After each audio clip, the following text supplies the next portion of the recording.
Well, we asked this question before the break. Should human trafficking be confronted primarily by governments or charitable organizations, or both? And here's how the audience voted. Just about 75% of the audience said both, that it's a big job, it's going to take charity, and it is going to take government. Our next guest can give us insight into that, both into the involuntary child labor around the world and what we can do about it. Carleen McGinty is a policy advisor on child trafficking for World Vision, and Ingrid Heinrichs is the education and media coordinator for 10,000 Villages Canada, a nonprofit fair trade organization and a leader in helping you buy products that avoid slavery and trafficked labor. So, Carleen, every day, millions of children. How does that happen?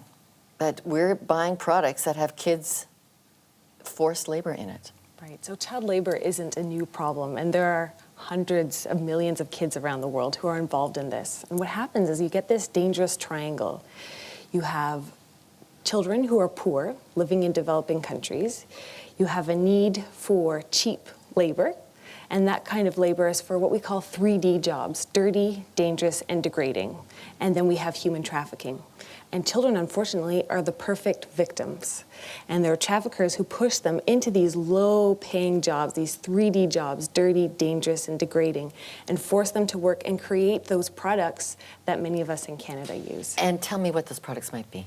It could be a range of things, anything from things that use cotton or copper, or services in the tourism industry, for example. There are a wide range of things. One industry in particular is the fishing industry, and it's something that we don't often think about. But in our work in Asia, World Vision has seen many boys who are trafficked for labor on fishing boats. Let me tell you the story of a 16-year-old boy from Myanmar in Southeast Asia. He was 16, he left home because he heard, I can make really good money if I work in the fishing industry. So he went to neighboring Thailand, and unfortunately, he was picked up by police because he was there illegally. Eventually, he was sold to a fishing boat where he was forced to fish 23 hours a day at gunpoint. And this isn't just a one-off, this happens. And this boy was forced to fish day in and day out, where eventually he had had enough and he jumped off the boat in the middle of the ocean, close to Indonesia, and eventually he was picked up by authorities there, and again picked up as an illegal migrant. No one recognized him as a victim. People hadn't seen this before. Eventually, World Vision was able to connect him with his family back home in Myanmar. But this is a story we don't hear. We hear often about girls in the trafficking industry for sex, but there are many, many boys trafficked for labor. And Ingrid Heinrichs from 10,000 Villages, your whole drive at 10,000 Villages has been know where your products come from. Tell us what actually we can do about what we're buying. We can use our consumer dollars to empower people. We have the power actually to empower, to make those decisions. Certainly there are a lot of things that come from developing countries that are made by exploited labor. There's also a lot of things that probably are not. We just don't know. We know there's a lot of exploited labor going on. Coffee, chocolate, metal in our cell phone, in our computer chips. Oh, and mining, our clothing, our ornaments. I saw one of our producers brought us an undercover video of children making Christmas ornaments, beautiful stars with mirrors glued onto them, which we would think, oh, that's a lovely little thing made by someone in India and sold here in very reputable stores. But you don't know. You really don't know where those things are coming from. But when you shop with an organization that is World Fair Trade certified, WFTO certified, or you purchase products that are Fair Trade labeling, FLO certified, you know that there's no child labor in that. And so you can get them as varied as the big box store with a Fair Trade label to as boutique as 10,000 Villages. That's right. Now the advantage, of course, for the boutique as 10,000 Villages is our relationship is directly with those.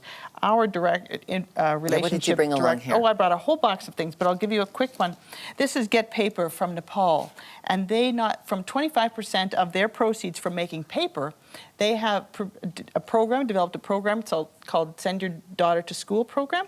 It's to educate the poorest girls so that they're not sent to brothels, because when you have no income, that's all the daughter is worth, is sending her there so she can create income. They spend the money on the schools, they give the girls scholarships. They found the poorest girls still weren't going. It wasn't worth the family's money. So they approached the poorest families in all those villages, said, if you send your daughter to school, we'll give you a stipend. Not only did it get those girls going to school, but the people who were a little wealthier said, if that girl's going to school, we will send our daughter to school too. This is a soap made by women who were sex trade workers in Bangladesh, who've come out of that, who've learned a trade, who have gotten health care and literacy classes. This is by an organization in Bangladesh. They only hire women who they and their family only own half an acre of land or less. They only earn $25 a month or less, and the woman has no education. That's who they hire, and that gives them the power and the choices to make. Carleen, you work for Canada's largest charity on taking care of children at World Vision. I'm so tired of people saying, I don't know if my money makes any difference, because what we're really talking about is lifting each one small child we sponsor or each product we buy. We actually have choices with our dollars. We do. And so give us some hope that this isn't a bottomless pit, this need to free 27 million people out of slavery. It isn't a bottomless pit. It's something that we need everyone to be a part of. So you need governments involved. Make sure they have tough laws. They're implementing their laws. Because this usually happens where there's no rule of law. Or there's little rule of law, or they have the laws, but no one's enforcing them, or the police aren't aware of how to protect children.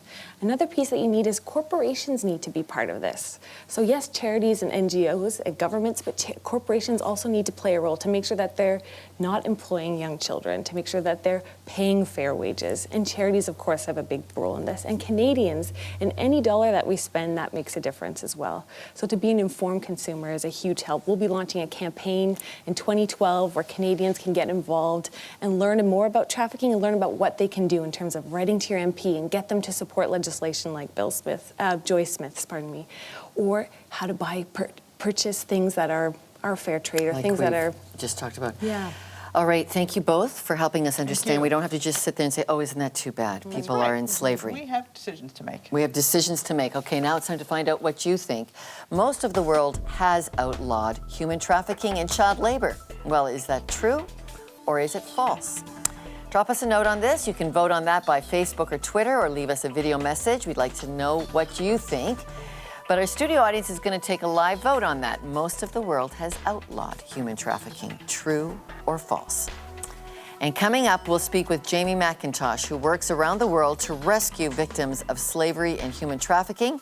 And I'll show you a little bit about my trip into the slave trade and ask some tough questions about why does it happen to be that parents can even sell their children. That after the break.